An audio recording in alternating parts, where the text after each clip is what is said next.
히브리서 13장은 실제 생활에 대한 것들을 이야기를 하고 있습니다. 그중에 오늘 읽은 대목을 보면은 앞에와 뒤에 이 지도자들 그리고 그 안에서 같이 신앙생활하는 우리에 대한 이야기가 앞뒤에 나와 있고, 그 다음에 그 가운데에는 참된 예배에 대한 교훈이 나와 있습니다. 그래서 이런 구조를 인클루지오 구조다라고 말씀을 드린 적이 있습니다. 그래서 오늘 13장 7절에 이렇게 시작합니다. 하나님의 말씀을 너희에게 일러주고 너희를 인도하던 자들을 생각하며 그들의 행실의 결말을 주의하여 보고 그들의 믿음을 본받으라. 인도하던 자들, 그러니까 이미 그 과거에 계셨던 분들 이야기인 것 같아요. 그 말씀을 일러주셨던 분들인데 그 세 가지로 그분들을 이야기를 했습니다. 첫째는 생각하라고 하니까 기억을 해라. 이 역사를 또 그 훌륭한 분들을 시시때때로 기억하는 게 굉장히 필요한 거죠. 기억을 해라. 그분들을 생각을 해봐라. 그리고 두 번째는 주의해서 자세히 살펴보라. 그분들의 이야기를 또 신앙생활을 했던 것들을 좀 더 관심을 가지고 잘 살펴보라는 거고, 세 번째는 본받으라. 그들의 믿음을 본보기 삼아서 따라가라 하는 이야기입니다. 사실 훌륭한 믿음의 사람들을 여기 얘기하는 겁니다. 그분들은 말씀을 입으로만 전한 게 아니라 실제 살았던 분이에요. 삶으로 전해주었던 분들입니다. 그들의 삶은 그들이 말하는 것과 일치했던 언행일치가 됐던 분들입니다. 또 더구나 그분들이 신앙생활할 때는 더 많은 어려움과 박해가 있었음에도 불구하고 그 모든 것을 꿋꿋하게 이겨내면서 믿음을 지켰던 분들입니다. 물론 앞에서 히브리서 11장에도 믿음의 선진들이 나왔었습니다만 그분들은 성경에 나오는 인물들이고 그들 외에도 우리가 실제로 목격했던 또 우리를 가르쳤던 우리의 믿음의 선배들이 많이 있습니다. 그들을 기억하라는 겁니다. 아마 히브리서 이 서신을 읽는 사람들은 예수님의 제자들, 사도들을 떠올렸을 거고 아마 바울을 떠올렸을 거고 디모데를 생각했을지도 모릅니다. 영원히 동일하신 예수님이 결국 우리의 신앙의 표상이고 표대다 해서 예수 그리스도의 영원성을 부각하는 3중 시점이 여기 나와 있는 거죠. 어제, 오늘, 영원히. 그래서 영원성, 불변성. 그렇기 때문에 예수님은 불변하는 진리의 기준이 될 수가 있습니다. 세상의 여러 사조들도 바뀌어요. 사람들도 바뀌어요. 유행도 바뀌어요. 또 심지어 이 종교 의식 자체도 변화가 될 수가 있어요. 그러나 예수 그리스도는 어제나 오늘이나 영원토록 변함이 없으신 걸 믿으시길 바랍니다. 이 변하는 세상 속에서 변하지 않는 진리 예수 그리스도를 붙들어야 요동하지 않는 인생을 살아갈 수가 있습니다.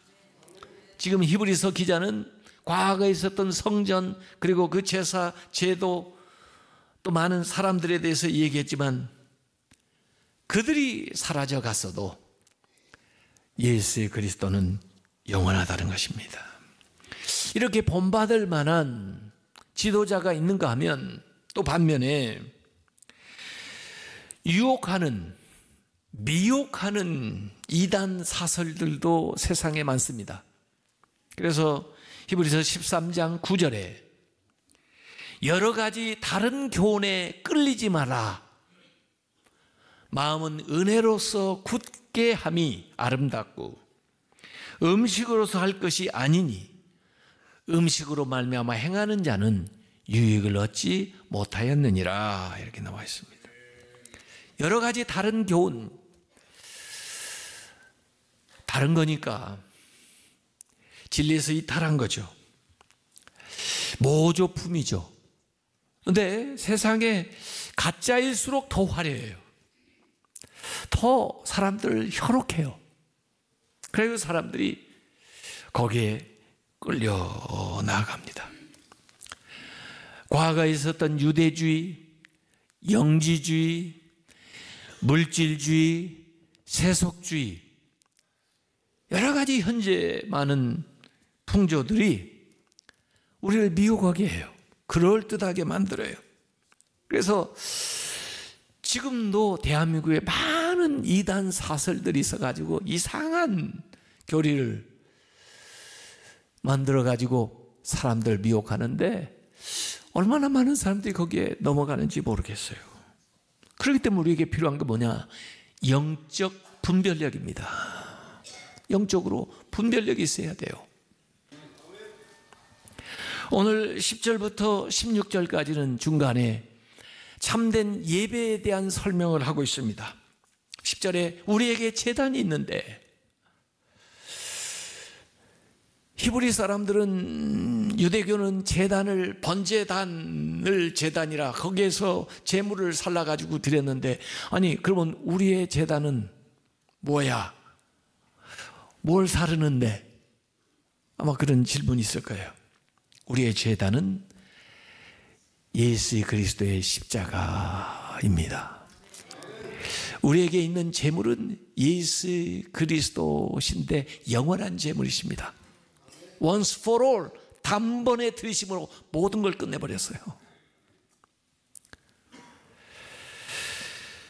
그래서 이 오늘 말씀의 원형은 원래 그 대속죄일에 히브리 사람들이 행했던 것을 연상시키면서 오늘 말씀을 기록을 하고 있어요.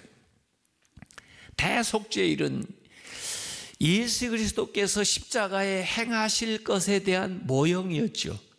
그때는 대제사장이 제물을 잡아 피를 가지고 지성소까지 나아가고, 그리고 잡힌 그 제물은 성 밖에서 불살라서 태워 없앴는데, 예수 그리스도의 보혈을 의지해서 우리는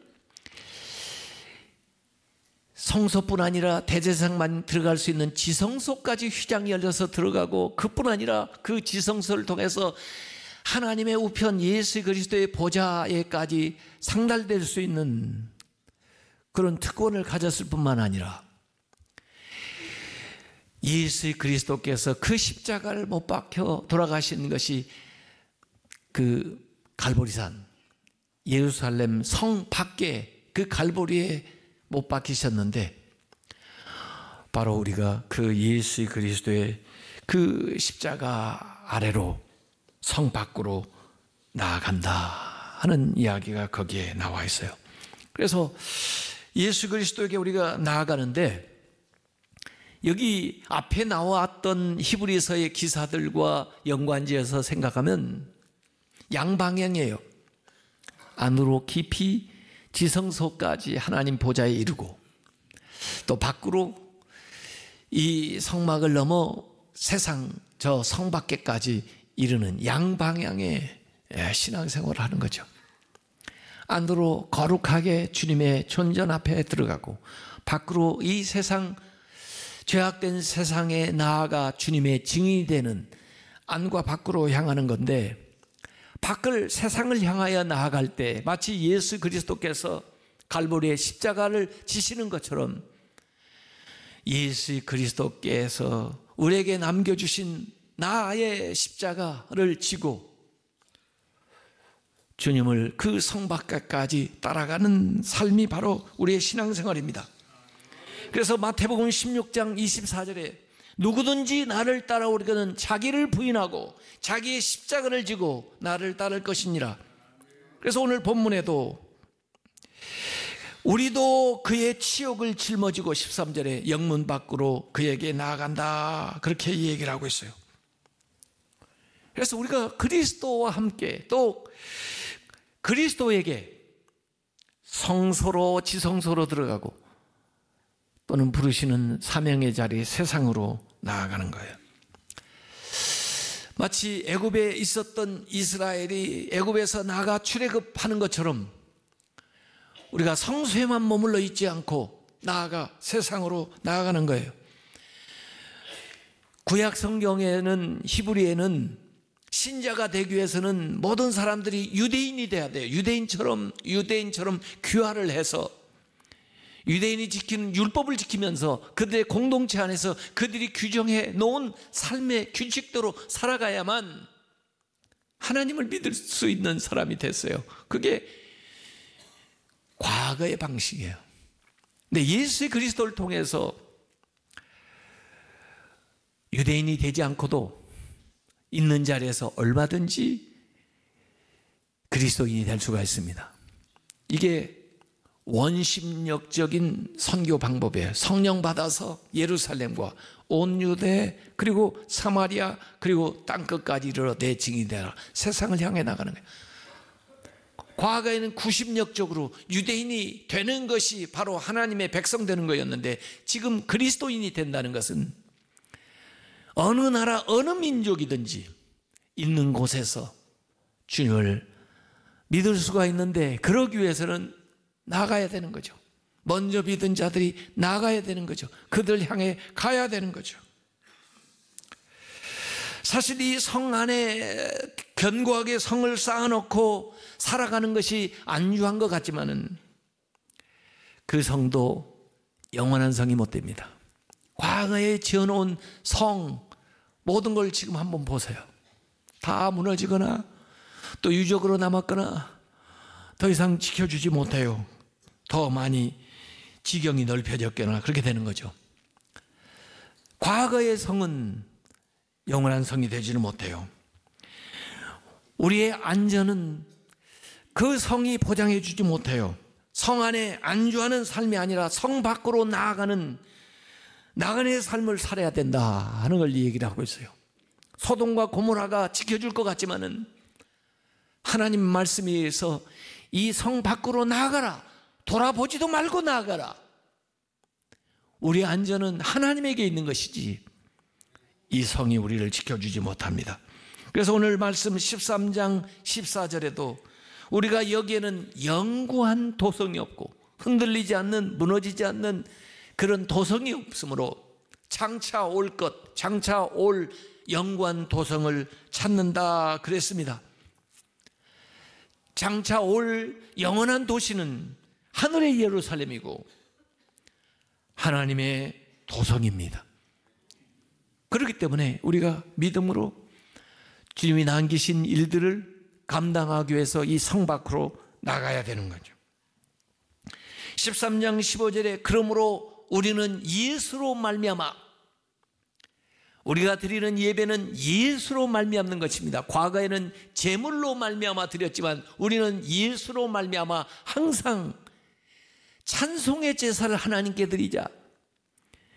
그들은 예물을 잡아가지고 또 절기마다 그때 드렸지만 우리는 항상 어느 때든지 찬송의 제사를 하나님께 드리자. 이는 찬송의 제사를 드리는 것을 설명하는 거예요. 곧 그 이름을 증언하는 입술의 열매니라.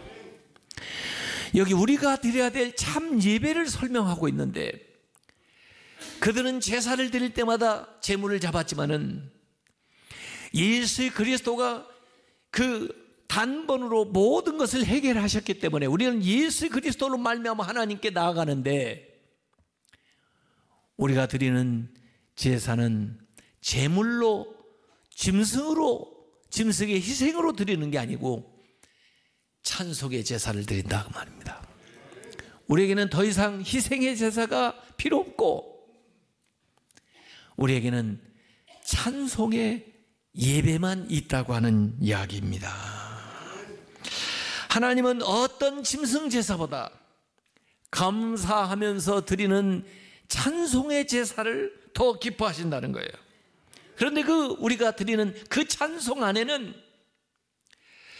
하나님의 이름을 증언하는 것이 들어있어요. 하나님의 하신 일, 하나님의 성품, 하나님의 뜻, 이것이 우리가 드리는 찬송 안에 들어가 있어요.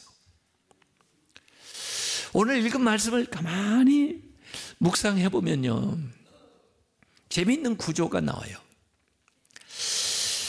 신자들은 음식으로 강건케 하는 게 아니고 은혜로 강건케 한다. 그래서 이 물질 음식하고 은혜를 대비해서 이 얘기를 하더니, 그러면 하나님은 어떻게 기쁘게 할 수 있나요? 하나님은 재물이 아니라, 짐승 희생이 아니라 찬양과 선행과 나눔이 하나님을 기쁘시게 하는 거다. 이렇게 얘기를 하고 있는 거예요. 그러니까 물질적인 것보다 이 은혜요, 찬양이요, 이 영적인 걸 통해서 성도들도 강건해지고 하나님도 기쁨을 얻으신다 하는 이야기죠. 그래서 신자들에게 음식이 아니라 은혜가 필요한 것처럼 하나님께도 재물만이 아니라 찬양을 드려라, 선행을 드려라, 서로 나누는 삶을 살아라, 이런 거죠. 마지막 결론 13장 17절에 다시 인도하는 자에 대한 이야기가 나옵니다. 너희를 인도하는 자들에게, 앞에서는 인도하던 자들이니까 과거에 계셨다가 하늘나라 가신 분이지만 지금 현재 얘기합니다. 너희를 인도하는 자들에게 순종하고 복종하라. 그들은 너희 영혼을 위하여 경성하기를 자신들이 청산할 자인 것 같이 하느니라. 영혼을 위해서 경성한다는 것이 깨어있는데, 또 청산한다는 것은 빚을 못 갚았는데 빚을 갚으려고 애를 쓰는 자들처럼 하고 있다고 하는 건데, 그들로 하여금 그 일을 즐거움으로 하게 하고 근심으로 하게 하지 마라. 그렇지 않으면 너희에게 유익이 없느니라. 이건 마치 처음 읽으면 신자들에게만 요구하는 것 같아요. 너희들 말이야, 인도하는 자들 있지, 그들에게 순종하고 복종해야 돼. 그들로 하여금 즐거움으로 일을 하게 해야 돼. 근심으로 일하게 하면 안 돼. 너희들한테 복이 안 된단 말이야. 그렇게 처음 읽혀져요. 근데 저는 그 말씀을 읽으면서 다르게 읽었어요. 너 인도하는 자 말이야, 다른 사람들을 깨어서 항상 지켜야 돼. 경성하고 있어야 돼. 그리고 다른 사람들이 어려운 일, 또 못하는 일이 있으면 마치 네 일처럼, 네가 청산해야 될 사람인 것처럼, 네가 회개해야 될 사람인 것처럼, 네가 계산해야 될 사람인 것처럼, 네가 그 빚을 갚아야 되는 사람인처럼 그 마음을 가지고 사역을 해야 돼. 이건 일방적인 얘기가 아닙니다. 이건 쌍방향의 얘기예요. 신자는 신자의 할 얘기를 지금 쓰고 있으면서 인도자는 어떻게 인도해야 되는가를 얘기하고 있는 것입니다. 그래서 자기 이야기를 들으면 돼요. 빌립보서나 예배소에도 보면은 가정에 대한, 남편, 아내에 대한, 자녀에 대한, 부모에 대한 이야기를 하면서도 전부 자기가 할 일 하면 되는 거예요. 남한테 요구하지 말고. 신자는 신자로서, 인도자는 인도자로서 자기에게 주는 교훈을 받게 되면 되는 겁니다. 인도자들은 신자들의 영혼을 위해서 깨어 있어야 된다. 뭘로 깨어 있어요? 기도하면서 깨어 있어야죠. 밤낮 부지런히 돌봐야죠. 그래서 그들의 영혼이 건강하게 잘 유지될 수 있도록 해야 될 책임이죠. 그리고 그들의 빚이 내 빚이죠. 그들의 어려움이 내 어려움이죠. 그래서 마치 내가 회개해야 될 사람인 것처럼 그들의 아픔을 가지고 깨어서 기도해야 된다는 것은 인도자들에게 주는 이야기고, 그러나 신자들에게는 그렇게 일하는 자들을 존경하고 복종하고 순종하라는 거죠. 그리고 그들이 즐거운 마음으로 일할 수 있도록 환경을 만들어주라 하는 거예요. 그래서 이거 지도자들에 대한 권위도 되지만 책임이 되고, 또 신자들에 대한 의무도 되지만 그들의 특권도 여기에 들어가 있는 거예요. 상호 관계가 여기 들어가 있는 거죠. 신자들은 목회자의 권위를 인정해야 하지만 목회자들도 신자의 영혼을 위해서 이렇게 수고해야 된다 하는 거예요. 그러면서 이 모든 것이 즐겁게 돼야 된다고 말이죠. 복종을 강요해서도 안 되고 일하는 것을 억지로 해서도 안 되는 거죠. 그래서 저는 처음부터 건강한 교회를 목표했고, 저는 행복한 목회를 목표한 사람이에요. 내가 행복해야 교인들이 행복하다. 교인들이 행복해야 내가 행복하다. 신앙생활은 행복하게 해야 된다. 교회 와서 짜증나고 원망하고 분쟁하고 다투고 그런 일이 없어야 된다. 아니, 하나님 나라의 축소판인데, 하나님 나라를 앞당겨서 경험하는 데인데 여기서 뭘 하겠다고 그 교인들끼리 다투고 그렇게 억지로 마지못해 사역을 감당하나? 이건 계속되는 제 질문이에요. 요 사이에 이제 교단 여러분들을 만나게 됩니다. 이렇게 만나면서 보니까요, 목회 환경이 우리 교회 같은 교회가 별로 없어요. 다 어려워요. 여러 가지 문제가 있어요. 목회자도 어렵고 교인들도 어려워요. 목회자를 만나면 목회자 나름대로 하소연하고, 그 교회 장로님을 만나면 또 그 장로님이 그 목회자에 대해서 얘기를 해요. 누구 말이 옳은지 모르겠는데 제가 볼 때는 다 옳은데 이 옳은 분들이 다 모여가지고 그 같은 뜻을 가지고 있는데도 잘 못하는 게, 이게 참 이상한 거예요. 오늘 여기 유익이 되지 못한다 그랬어요. 오늘 본문 안에서 유익이 되지 못한다는 것이 두 번이 나옵니다. 한 번은 9절에 나왔었습니다. 음식으로 행하는 사람들, 뭐 음식 먹는 거 그걸로 따지는 사람들 유익을 얻지 못한다 그랬어요. 은혜로 하지 않고 음식으로 하려고 하는 사람들 유익이 없다, 신앙생활에. 그런 얘기를 했고, 두 번째, 즐거움으로 하지 않고 억지로, 짐으로 여기게 만드는 사람이나 그렇게 하는 사람, 신앙생활에 유익이 없다, 이런 거죠. 왜 우리가 신앙생활을 하면서 왜 유익이 없는 신앙생활을 합니까? 여기 와서 시간 들이고, 여기 와서 물질 들이고, 여기 와서 같이 어울리면서 왜 유익이 없다, 소용이 없다, 도움이 안 된다 그러면은 그게 무슨 신앙생활입니까? 왜 그런 교회를 다닙니까? 왜 그런 일을 합니까? 서로 유익이 돼야죠. 유익이 되게끔 노력해야죠. 교회 이제 내년 되면 또 새로운 직분들을 또 맡고 사역을 하게 될 텐데, 저는 기본적으로 억지로 시키고 싶지 않아요. 즐거움으로 하신 분들만 모아서 하고 싶어요. 그래야 하시는 분도 행복하고, 받는 분도 행복하고, 부탁한 사람도 행복하고.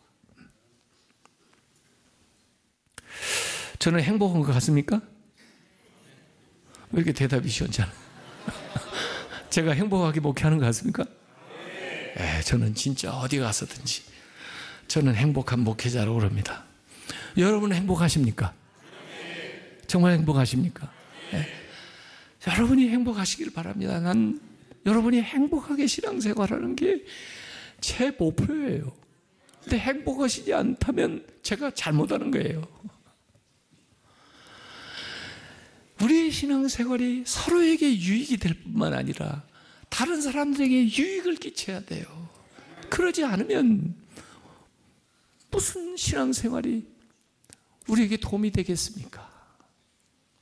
그래서 오늘 이 히브리서는 예배도 그렇고 우리가 다른 사람에게 행하는 것도 그렇고 또 나 자신도 그렇고 정말 그것이 그리스도 안에서 유익한 것인가 하는 것을 한번 들여다보면은 내가 잘하고 있는지 잘못하는 것인지 알 수가 있다고 말이죠. 영적인 분별력을 가지고 믿음 생활 바로 하시기 바랍니다. 그러려면 예수님 보고 살아야 돼요. 그리고 여러분들이 다른 사람들에게 정말 신앙의 사표가 될 수 있는 일생을 사셔야 돼요.